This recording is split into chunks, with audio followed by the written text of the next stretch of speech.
In today's video, we're going over all about a new PlayStation 5 RPG reveal. THQ Nordic has announced that. Also, we've got the revelation of a brand new steampunk action-adventure game in Gestalt, Steam and Cinder that's coming to the PlayStation 4 in 2020. And THQ Nordic, circling back to that, they have made another major move as the parent company has acquired World War Z developer Saber Interactive and a major acquisition. We'll talk that at the end of this video.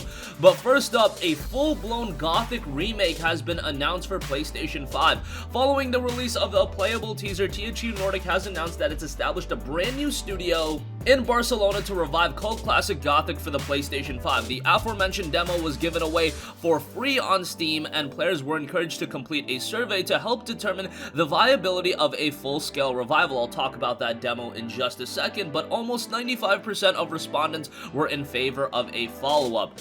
From THQ Nordic, they noted, quote, "We are up for the challenge to develop a full Gothic remake which will stay as faithfully as possible to the original experience and transport the atmospheric world of Gothic into a high-quality look and carefully modernizing certain gameplay mechanics." That came directly from THQ Nordic Business and Product Development Director Reinhard Paulus, and as far as the demo goes, it actually had kind of a mixed reception on Steam. Relatively positive, 6,652 Steam user reviews, 77% of those reviews were positive.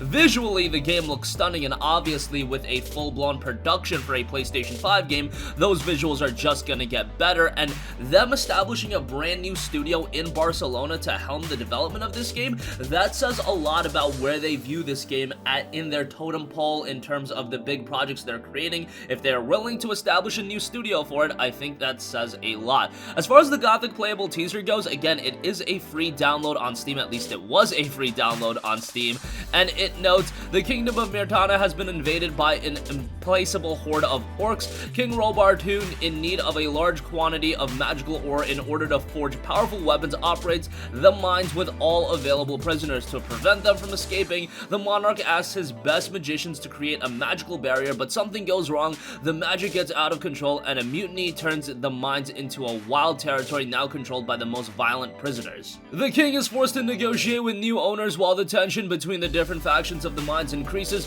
What no one expects is that the arrival of an unknown prisoner will change absolutely everything." The features of the demo included return to the colony, a reimagination of the popular and revolutionary game Gothic from 2001, rediscover the world of the mining colony, its secrets and challenges in a playable version that ran about 2 hours, plays the nameless hero manage the fate of a lifetime convicted prisoner who must survive in a world of wild animals, creatures, and convicts of dangerous reputation, experience a 2-hour-long introduction to the colony, a mysterious red scroll, and a set of strange characters that'll immerse you in a complex story of loyalties and betrayals, fight humans and other creatures like scavengers and wolves, learn the combat arts through a tactical and demanding combat system, discover the possibilities of crafting, experiment with ingredients and recipes to discover powerful, soothing, and healing foods. Again, it was well received enough, and via the survey, it did seem like there was enough of an interest in a Gothic remake, and now that will be happening on PlayStation 5. Excited to see franchises like this that have been dormant for so long come back, but that has really been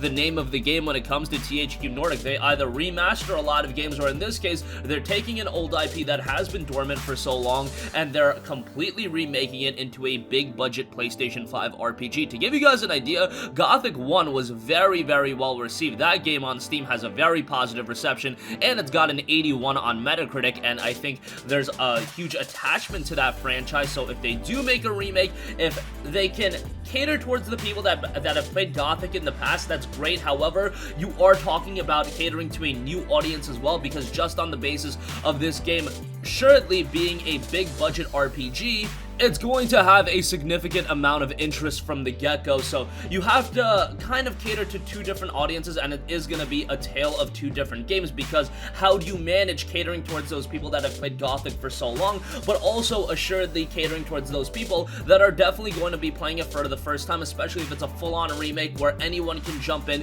you don't have to have prior knowledge of the franchise. Well then yes, it is going to cater towards a new audience as well. So I'm interested to see how THQ Nordic and the team over over at Barcelona walk that line, because that is going to be a very fine line to walk, because in one sense you don't want to upset the people that have made Gothic such an iconic franchise on PC and other platforms, but at the same time you do have to cater towards that new audience. So how that comes together, we'll wait and see. But this is a game that probably won't be coming out for quite a while. If they're just establishing the studio right now, I imagine there's still quite a bit of work to be done. However, if they're taking the playable teaser and that is a foundation for what the game is going to ultimately become, maybe they're actually farther along on this game than we had thought, and they're just establishing the studio in Barcelona to make sure to go in overdrive of development of this game. We'll wait and see, but we'll keep you guys posted on the Gothic remake for PlayStation 5. Alright, moving on from that, PlayStation 4 is still around and we're still getting some cool game announcements for that. The steampunk action-adventure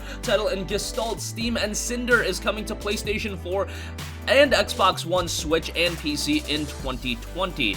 Steampunk action-adventure title Gestalt, Steam, and Cinder, previously titled Gestalt Vanguard, will launch for the PlayStation 4 in 2020, announced by publisher Sold Out and developer Metamorphosis Games. They noted, "We're incredibly excited to be working with the team at Metamorphosis Games on Gestalt, Steam, and Cinder," said Sold Out project manager. "The game is shaping up to be a unique action-adventure combining gorgeous steampunk visuals and a riveting narrative with RPG elements and a deep combat system that we know fans will love. A demo for the game will be playable at PAX East 2020, so that's something to check out." And the game definitely has a stunning visual style, an old school look, but at the same time really complements its Metroidvania playstyle. Inspired by 16 and 32-bit classics, Gestalt, Steam, and Cinder fuses tight 2D platforming and exhilarating combat with an engrossing, twist-laden narrative in a stunningly handcrafted steampunk world.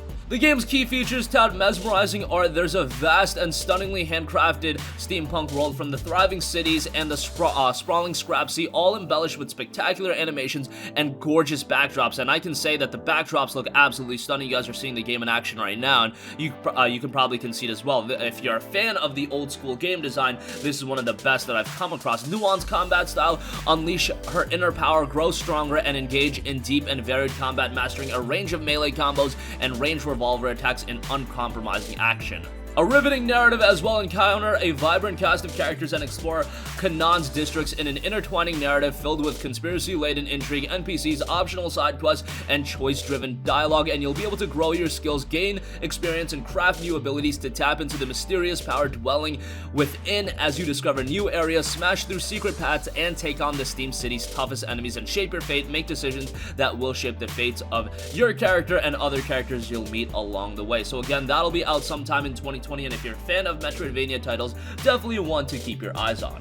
And lastly, if we can circle back to THQ Nordic for a second, they have made another major move. If you thought that the ever-growing THQ Nordic was done snapping up developers after it decided to set up its own team in the form of Nine Rock Games, well, you might want to reconsider. Embracer Group, the parent company of the publisher, has acquired World War Z developer Saber Interactive for an initial $150 million as detailed by Push Square. That $150 million evaluation is only a initial amount. The figure could rise up to as much as $375 million, subject to the fulfillment of milestones, with CEO Lars Wingfors stating that the studio has been on its radar for quite some time thanks to a long history of high-quality works. He noted, quote, "Their ambitious moves towards self-funding projects in recent years have been particularly impressive, especially with World War Z, which sold more than 3 million units. While Saber will remain a standalone company within Embracer Group, we look forward to collaborating with them to elevate their ability to create and market premier titles." It's a move that could represent a shift in scope for the development studio. THQ Nordic published titles have, for the past couple of years, been focused on single-player experiences which don't ship with too much in the way of post-launch support. Obviously, in the case of Saber Interactive, when you talk about a game like World War Z has been a game that's been incredibly supported after its launch, and that's something that I give them a lot of credit for. They released the game at a $40 price point, but after that, they've been rolling out free content update after free content update, and it's a very compelling cooperative multiplayer experience. If you want a game that's a fun game to play with a couple of friends, World War Z is as good as they come, and I think it's one of the more underrated games of 2019. I really enjoyed my time with it. It is a game that you really can't jump into alone and have a great time, but if you have a group of buddies that you can jump in together and have fun with, World War Z is a great game, and I really put it up there with some of the best cooperative games this generation. I don't feel like it got the reception that it is at that level, but I personally believe after all of the updates, it really is at that level, and it's a fun game to play with a couple of friends. And that's gonna conclude this video. Again, Gothic is gonna be fully remade onto PlayStation 5. The playable teaser was well received enough by THQ Nordic and everybody that played it that they do want to fully remake the game for PS5, and they've even established a brand new studio in Barcelona to revive the cult classic. Steampunk action adventure title and Gestalt, Steam, and Cinder will be coming to the PS4 in 2020. Another game to be looking out for, and THQ Nordic parent company has acquired World War Z developer Saber Interactive for an initial $150 million, which could rise to a startling $375 million, subject to the fulfillment of specific milestones. That's going to conclude this video. Sound off with all of your thoughts in the comment section down below. Thank you for watching, and goodbye. Hey guys, we hope you enjoyed the video, and if you did, make sure to hit the subscribe button, and if you're already subscribed, do us a favor and hit the bell icon. This way you'll be notified whenever we post a new video. That's the best way to keep up with all of our uploads, and we usually try to upload 2 videos a day. And with the bell icon hit, you'll be notified whenever we do upload a video. As always, thanks for watching.